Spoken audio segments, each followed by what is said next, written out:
I'd like to share with you what the process of building a generative AI software application feels like. Let's take a look.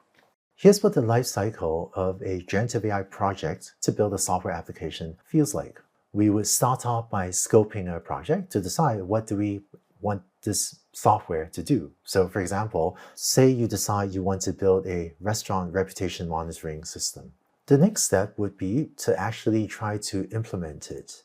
And given the ease of building AI applications using generative AI, which you may have seen in the optional video that came before this one, very often you'll be able to build a prototype quite quickly and then plan to, over time, improve this software prototype. For some applications I've worked on, we would build the initial prototype in 1 or 2 days. And that initial prototype, frankly, isn't that good initially. But building it quickly lets us then take it into internal evaluation, where we might have our own internal team write different restaurant reviews and test the system to see how often it is giving a correct response. And sometimes the internal evaluation will turn out some examples where it doesn't give the right results. In this case, with my pastorless code, it outputs this as a positive sentiment. And sometimes cold pasta is delicious, but this sounds like a negative sentiment to me. And based on problems that we discover internally, we'll then go back to continue to improve the system. As you saw last week, writing prompts is a highly iterative process where you have to try something, see if it works, and then improve it. And building a generative AI software application also tends to be a very iterative process. After a sufficient internal evaluation to give you confidence that the system's working well enough, then we would deploy it out in the wild and continue to monitor its performance. And it would not surprise me if you deploy something and initially external users also generates input that causes your system to make some mistakes. For example, maybe a user writes, "My miso ramen tasted like tonkotsu ramen. Is this good or bad?"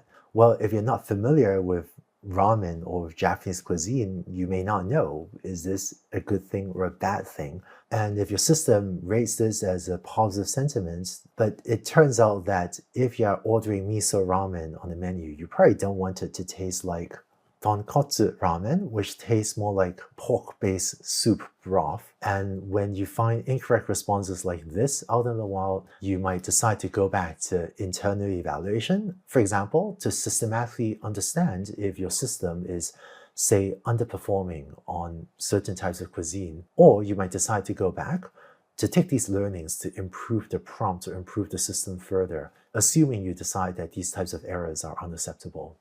So it turns out that building generative AI software is a highly empirical, and by that I mean a highly experimental process, meaning that we'll repeatedly try something and then find and fix mistakes.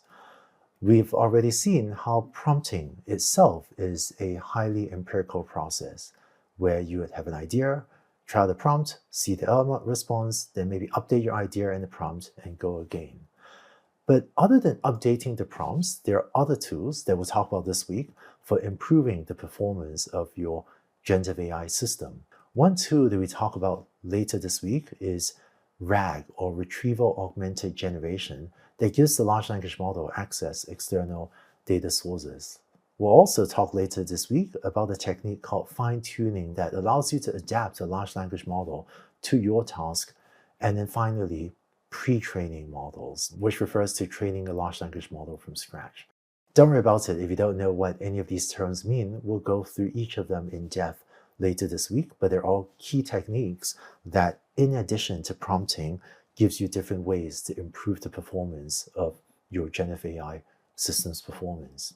Just to walk through a second example of the lifecycle of a generative AI project, let's look at what building a system to take food orders might look like.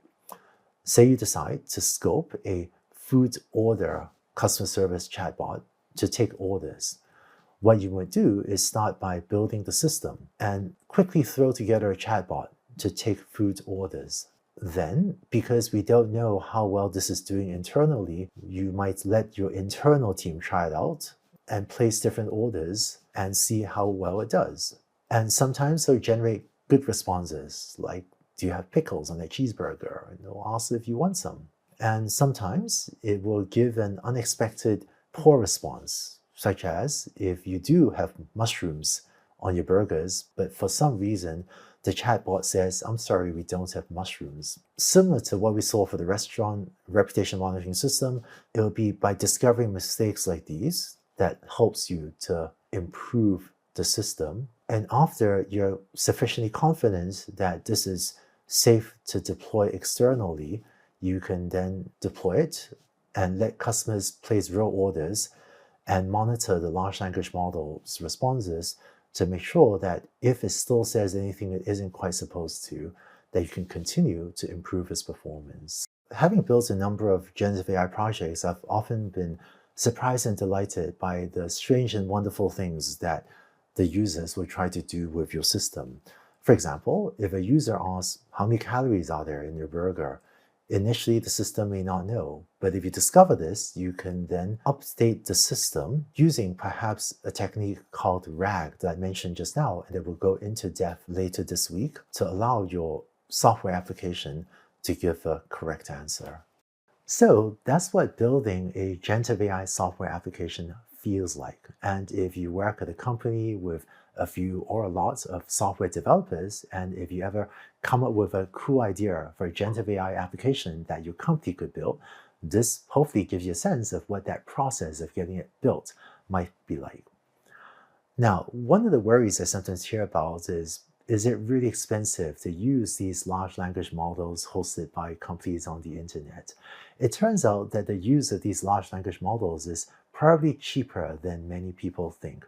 In the next video, I'd like to share with you some intuitions about how expensive it is or isn't to actually use these large language models. Let's go on to the next video.